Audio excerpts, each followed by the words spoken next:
no air in jar, just a regular jar though, a regular sealed jar. Okay, if we cool down a regular sealed jar to negative 200 Fahrenheit, would not that drop the 14.7 you claim? Would that not drop that pressure dramatically? It would increase the density of the air. Would it not drop the pressure dramatically? I'm thinking that if you cool the air, I'm thinking if you cool the air, you decrease. You would make it try and decrease the volume because you would increase the density. Right. Bingo, you got it. That's the thing you had to think about it, because they're not used to really just deep thought to begin with, in my opinion.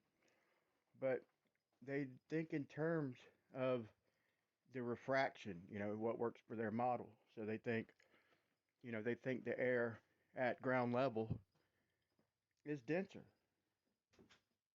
but it's not.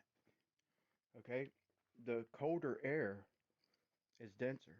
The warmer air at ground level or sea level, it might be more. I mean, the pressure is virtually. I mean, a gradient's virtually non-existent for a few hundred feet, for starters. But it's warmer, and warmer is less dense. The pressure doesn't affect refraction. It's the density. The denser medium is what affects the refraction. The silence. The albatross is unique among many birds as it is airbound for the majority of its life. Albatrosses spend their entire lives gliding above the waves and are known to fly thousands of miles in a very short space of time. During the breeding season, the albatross finally returns to dry land, where they nest in large colonies on the cliffs of remote, rocky islands that are generally inside the Antarctic tundra. Albatross behavior and lifestyle. The tapered wings of the albatross means that it tends to glide through the air rather than flying, which uses much more energy. The albatross is known to practice a flying technique known as dynamic soaring, meaning that the albatross makes use of the updrafts of wind above the waves to give it extra lift for longer periods of time, and without really doing anything. The albatross has excellent eyesight as it's... Can you hear me? Okay, yeah, I hear you. Yeah, the sun comes around every day. It heats up, it evaporates. Stuff evaporates. Okay, and then it goes away. Everything cools back down. And things grow. The sun, photosynthesis. The plants create oxygen. They absorb some gases, but the gas is being created. Everything's going on here at the ground. But the fact of the matter is the gas still makes its way up there, miles and miles. Okay, it makes its way up there.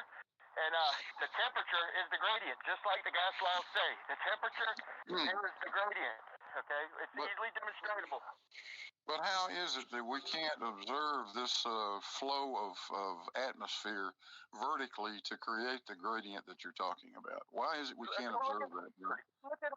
I mean, the atmosphere is a total of about, I think, 4,200,000,000 cubic kilometers of gas. So I'm going to skip past a little bit. This is painful. Every time I try to answer, he's cutting me off for like about 2 minutes straight. So he asked me, where can he observe this updraft? And he doesn't want to hear the answer. I'll skip past some of it. Detect this what should be a supersonic flow of air coming up out of the grass and the ground. Why don't we detect that? It ain't. It has to be supersonic. Look at them posting up in the ocean. Okay? Oh, yeah, it does, man. Let me fucking answer, No.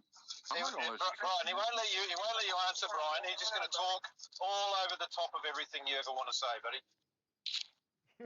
Yeah. But anyway, you hear him, it says what should be supersonic winds coming from the ground. Yeah, if there was an infinite vacuum over our heads, then we should have supersonic winds. They can't get their head out their own model. And I told them that. If there's a container, no, you wouldn't expect supersonic winds.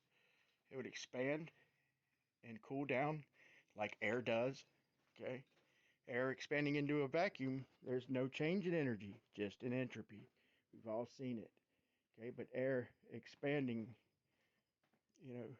into a non-vacuum cools down, and that's exactly what we see. It's just a dynamic system, and I suspect there's a layer up there, and where the air comes down from the container or the barrier, and meets the air coming up and power the jet streams pretty much.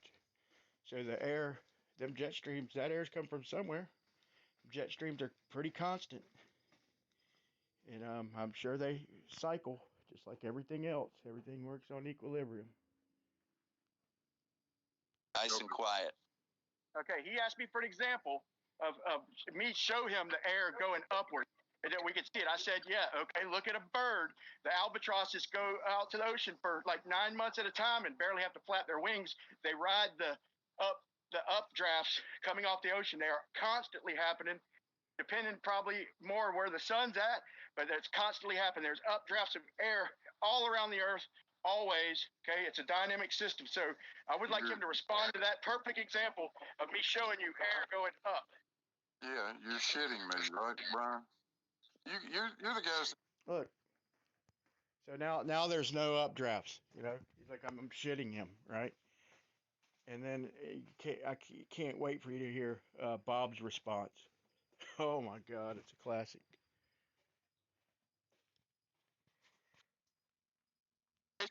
I want you to tell me how much difference that makes in air pressure. 100 degrees. Dude, you're going past my point. You asked me a question of where we can observe the gas going up, and I said the birds riding the currents constantly all year long, almost 9 months out of the year. And I said, where do we see this? What would have to be near supersonic gas flow vertically to create that kind of gradient, Brian? That's for goddamn ridiculous, dude. That's for goddamn ridiculous. For every updraft, please, everybody. For every updraft, there's a downdraft. Anybody hear me now? That's right. For every updraft, there's a downdraft. You go, Bob. Or for 5 New Zealands. Thank you again, Cargo. Why is it harder to carry a weight up some stairs than a long flat surface? Density has not changed. It's almost like there is a force pulling it down. You want to address that? You want to address that, Brian? And then we'll go to the next super chat. Yeah, that's genius there, boy. Let's think about going sideways, okay? That'll take it out of equilibrium. That's my answer. Equilibrium, okay? Equilibrium. You got to think in terms of where did it start? Where is its equilibrium would be my answer. I just posted a GIF in Daily Boom. Let me give a super chat.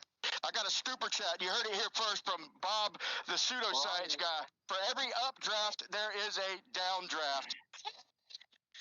Okay, right. There's essentially no air in jar, just a regular jar though, a regular sealed jar. Okay, if we cool down a regular sealed jar to negative 200 Fahrenheit, would not that drop the 14.7 you claim? Would that not drop that pressure dramatically? It would increase the density of the air. Would it not drop the pressure dramatically?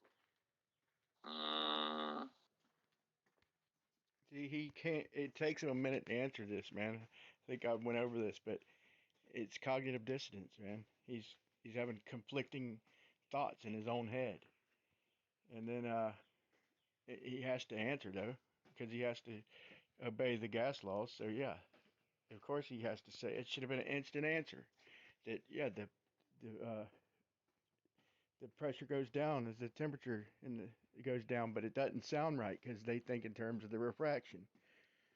So they think in terms of light refracting downward to cause looming, to explain why we see so far, okay, on a globe. And they think it like the ocean. They think in terms like the ocean. It's deeper. The deeper you go, the colder it is, so the water's denser, and the pressure is more. But once you get to the surface, all that changes. Okay, once you get to the surface, it reverses. The air right on the surface is warmest, so it's less dense. Okay, and and the evaporated water is warmer, so it's less dense. As the water goes up, it cools down and gets denser, condenses like into the clouds, like, layers out up there in the clouds, and the air, like I said, the refraction doesn't say nothing about following the pressure. Okay, it follows it goes toward the denser medium. Okay, so just because there's more pressure at sea level, the air is colder and denser above. There ain't much, like I said, there ain't much of a pressure gradient to speak of in a couple 100 feet, much less 50 feet. It's just about the same pressure, but the temperature, it's colder air, denser, colder. But so I'm gonna try and lure him into a debate, like next week, and get him to double speak if you don't see this video, because he will instantly argue. He says right here. Hold on, listen to this. I'm thinking that if you cool the air, you decrease. You would make it try and decrease the volume because you would increase the density. Right. If volume goes down, that's what the gas laws state, Bob. So, he should have answered that instantly. But anyway, so next week I'll get him to step all over that. He just said the colder air is denser, but when he's arguing about refraction, he'll say the air at the surface is denser. When he just said the colder air is denser, the colder air is higher up. But anyway, I'm almost done. Volume will go down. It will contract, and then the pressure will go down with the volume. That's what. And it would become more dense. You need to go do a little research, bud. You need to do. Let's do him interrupt me. He interrupts me here and then accuses me of interrupting him. Like it happens a lot. I'm getting used to it, to be honest. A little research, look at some examples, get yourself outside the box, stop brother. talking over me and saying I don't understand something. Quit interrupting me and telling me to stop talking over you, please. All right. Now, as you cool that air down, you will increase the density of it. Do you agree? It's the same amount of air. It's just occupying a smaller volume, right? Did he just Scooby-Doo me? I know he did not just Scooby-Doo me. Nah, I got him thinking, man. I got him thinking, but I'm gonna corner him with that same argument. I'm gonna corner him.